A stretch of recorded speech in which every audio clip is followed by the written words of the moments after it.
Yo, what's going on guys, it's Bertrude, welcome back to the channel. Today we're using a build that does its damage through a mixture of using ice and lightning. We use a couple of incantations plus a mixture of some really cool weapons. It all flows together really well and it creates for a really cool playstyle.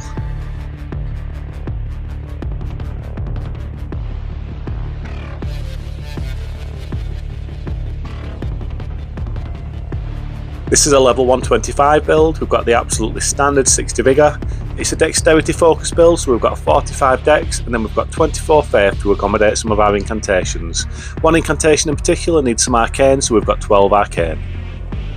In our flask we're using the dexterity knot to give us 10 extra dex to boost our base damage a little bit, and then we've got the faith knot crystal tier to boost our faith, which allows us to use all of our incantations. Our talismans include the 2-finger heirloom and the prosthesis wearer heirloom to boost our faith and our dex by 5, and then we're also using the Flox canvas talisman to boost our incantations. Our weapons on the build include the Dragonscale Katana with that really cool ice lightning Ash of War. Then we've also got the Bloodhound Fang, which we can infuse with lightning. We've got the Dragon King's Cragblade with that really cool flying Ash of War, which can often catch our opponents off guard and does a ton of damage. Then we've also got the Bolt of Grandsax, which has a really good Ash of War as well, which can be used at long range, gives us a long range option. We've then also got just a single lightning infused cross Naginata. Then last but not least, we've got the Dragon Halberd. This is obviously a really strong weapon at any level throughout the game. The Ash of War in it does a ton of damage, but it can be really good to have in our arsenal when we're facing a tricky gank. Also on the build as well, we've got a shield to give us a parry option. Then finally, to finish the build off, we've got a selection of a few incantations which all add to the ice and lightning theme. We've also got Golden Vow on the build just for the damage buff. And that's the build guys. Please don't forget to like and subscribe if you like the content. But besides that, it's time for you lot to get your feet up, get yourselves a cup of tea, relax and enjoy the video.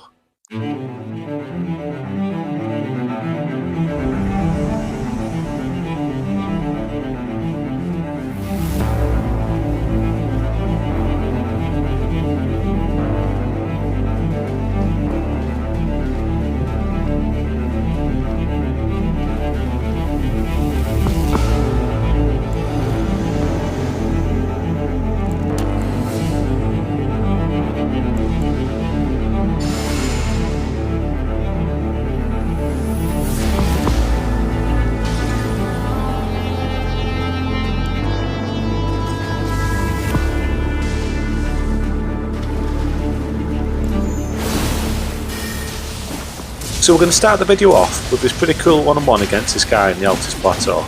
As soon as this fight started I realised he was using the Moon Veil and he was quite eager to get the Ash of War off. Now remember, this build does have a shield option for the parry. I don't use it a lot during this video, but on this occasion I knew that this guy was prime parry bait, it was just a matter of when.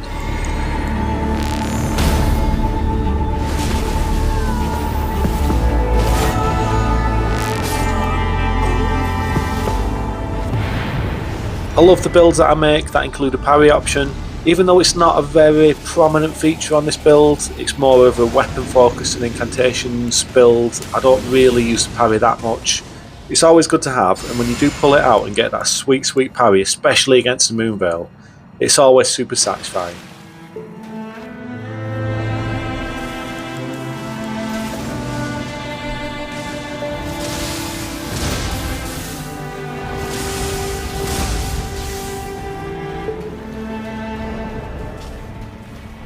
I invaded this trio in the Pharaoh Missoula, and I knew that after they'd gone up that ladder there was small chance of them coming down. They're going to stay up there on a little perch and try and goad me up there to take me on 3-on-1. But I came up with a big brain play to try and catch them off guard, and luckily for me it paid off.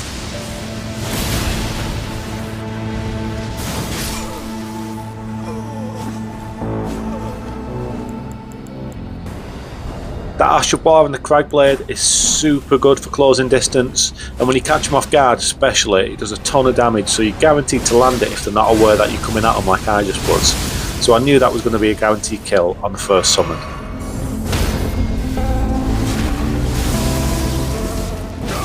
Another nice parry there on the second summon to take him out, and now it's just down to me and the host. Again guys, the parry doesn't feature really heavily in this video, but there was definitely room to include the shield on this build and have the parry option, so it's always nice when it's available.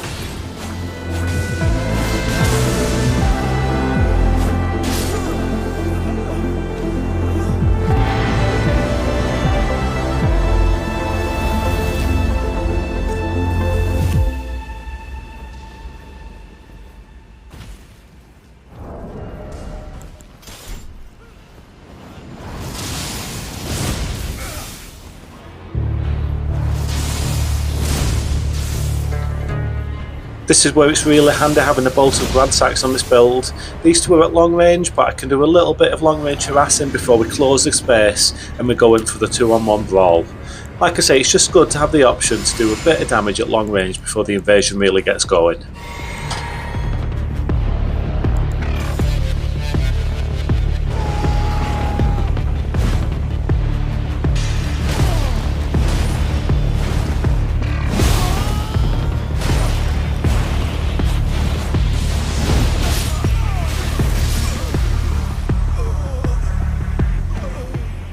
A display there of the raw power of the Ash of War and the Dragon Halberd. I think it's pretty common knowledge by now that that's a really strong weapon, but when you're fighting 2-on-1 or 3-on-1, you know, it's a pretty handy weapon to have. Sometimes having a strong weapon can really work in your favour in these invasions when the odds are stacked against you.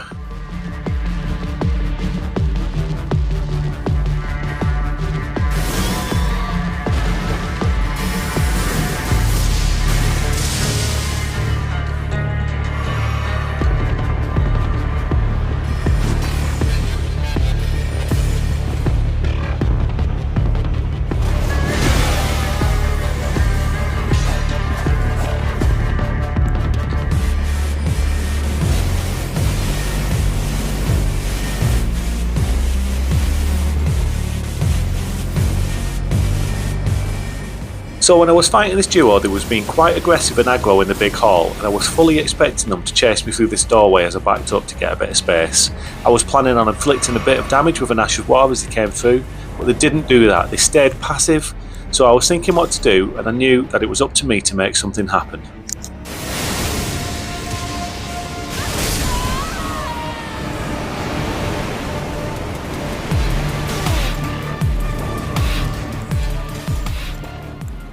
After taking out the summon there, it's now going to be plain sailing dealing with the host.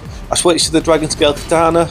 I absolutely love this weapon. It's probably my favourite katana in the game. There's a couple of good katanas, but I think this katana is super cool. I love the Ice Lightning Ash of War, and it's absolutely perfect for this build. It hits all the criteria I need it to.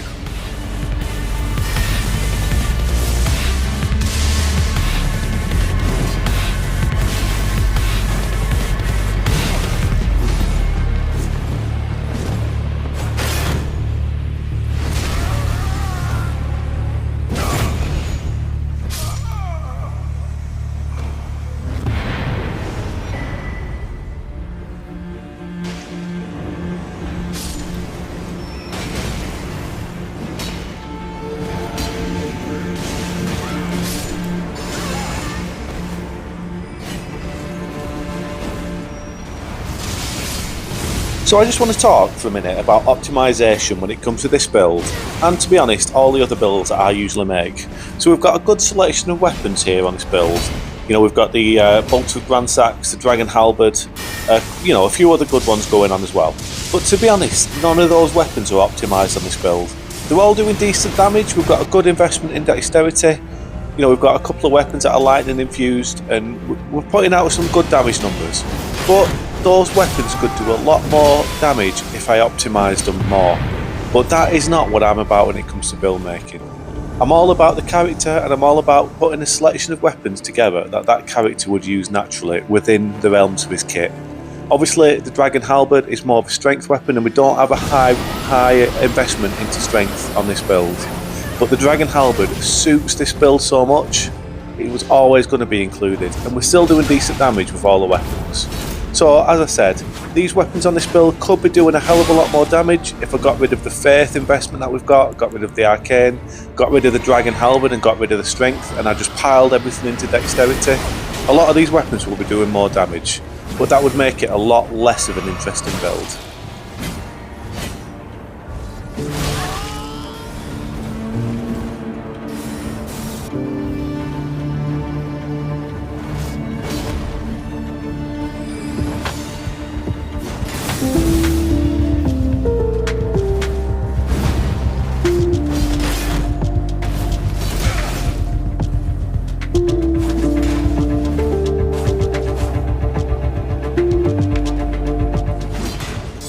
Scarlet Rot from the Dragon Breath early on really messed me up in this invasion. You can see it just constantly ticking away at my health, and I don't think I've got any boluses available on this build to cure it. Me and the horse ended up taking each other out in the final blow of the conflict, but it was a good invasion. I'd have just liked to be the one left standing at the end.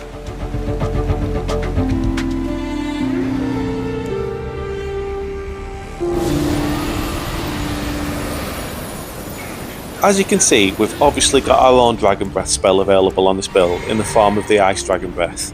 Now, I've mentioned this before on one of my other builds. I'm not a fan of these Dragon Breath spells. I think they can be too easily abused, and they are easily abused. You know, they're so oppressive when you get people just sitting back and spamming the breath at you. There's nothing you can do. I don't think it's a good playstyle, and I think that these Dragon Breath spells desperately need some kind of nerf. But when I include them on a build, I try and use them very sparingly. As you can see from the start of this invasion, we actually don't have enough mana on the build to just spam it. We can use it for 1 or 2 blasts, and then that's it. I'm not going to use it again. It's just part of the build in terms of creative kit. It suits the build. We're using Ice Lightning, so the Ice Dragon Breath obviously fits really well into that theme. So I'm not going to use it because it suits the build and it's part of the character. But you can guarantee I'm not going to spam it.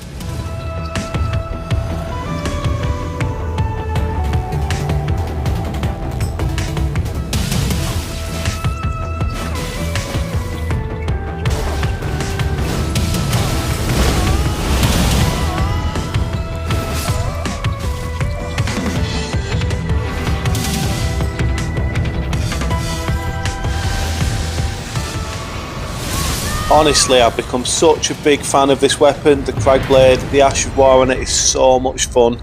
It's a really good weapon to have in your kit and switch to on the fly to catch someone off guard, to get that big final blow kill. It's so stylish and it is super, super satisfying.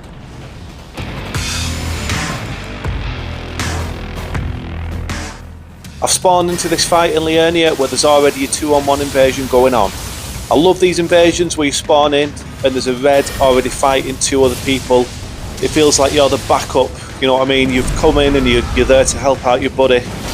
But unfortunately, as you could see, the other invader's been taken out quite early on. So now I'm on the back foot and it's a 2-on-1.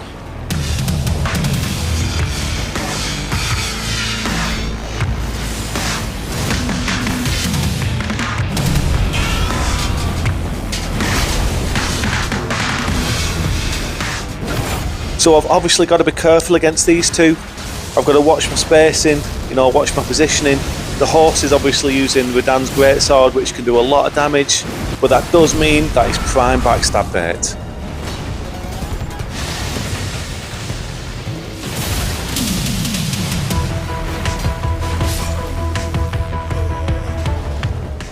Another super stylish kill there with the Ash of War and the Cragblade, and now I can focus on this host.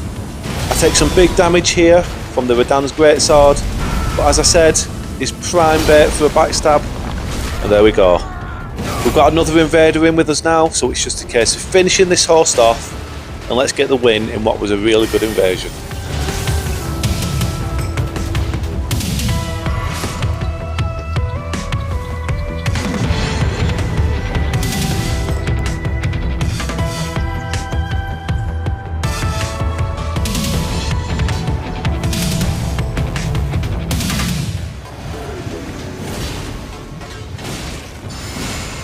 Now this was an extremely good invasion. As you can see here, something to mention, I go for a Frozen Lightning Spear. But what I always forget about this incantation is that the turning circle on it isn't very good.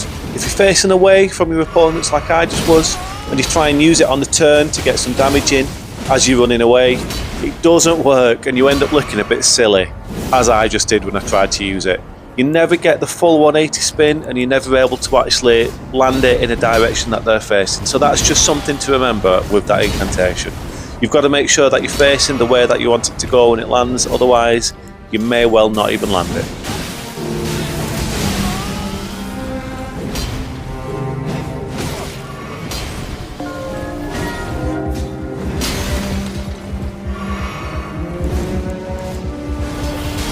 So this invasion is obviously a really tricky one. These guys are doing a lot of damage and putting a hell of a lot of pressure on me. I've really got to focus in here and try and pull something out the bag.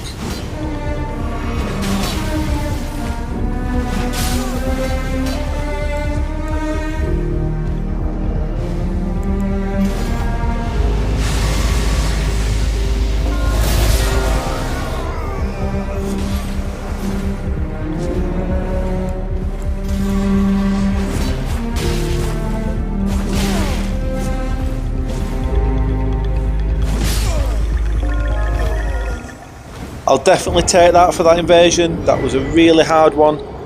You know, we both died at the end, me and the host, but when it was a 3-on-1 and I was really on the back foot there, I will take that every day of the week. Good invasion. Yeah, I was pleased with that one.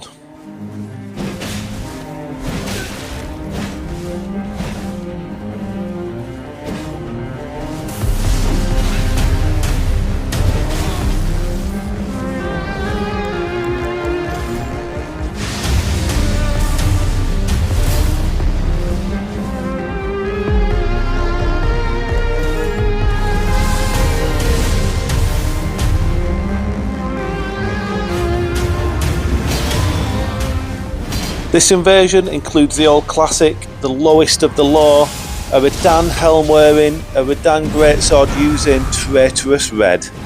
Look at him, there's only one thing to do here, guys. We've got to deal with this guy before we go back to focusing on the host.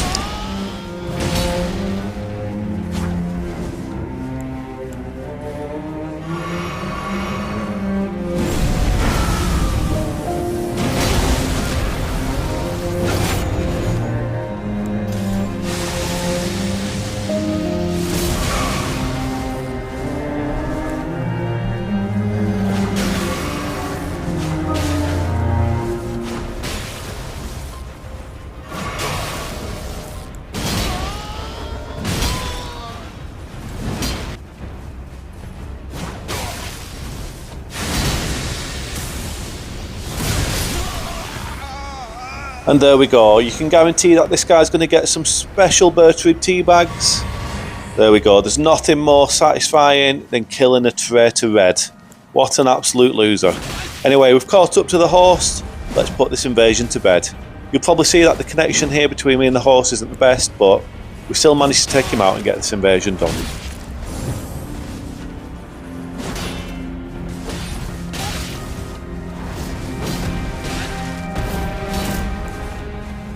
And with this invasion, guys, it's time to put this video to an end. I hope you've had a good time watching. This is a really fun build. It's a really fun playstyle. I like the character and I absolutely love the fashion. Please don't forget to like and subscribe, guys, if you like the content. But besides that, you lot take it easy, look after yourselves, look after each other. I'll see you next time.